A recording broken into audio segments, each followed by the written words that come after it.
How to build a convertible shelf to kitchen island. Kitchen islands are a luxury most on a budget cannot afford, but a long bookshelf with no backing is begging for a transformation to be placed where you cook. Using simple color schemes like all black or white, screw in leg mounting plates on the bottom and twist in wooden supports to rest on the floor.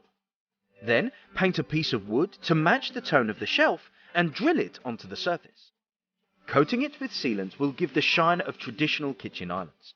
With no backing on either side of the shelf, the island itself can now be used to place pots and pans for storage. That's it! In case you want more ideas, check description area to find a related playlist that you can save and share with anyone close to you in your social media. Lastly, see you again later with more makeover ideas. Subscribe if this channel is new to you.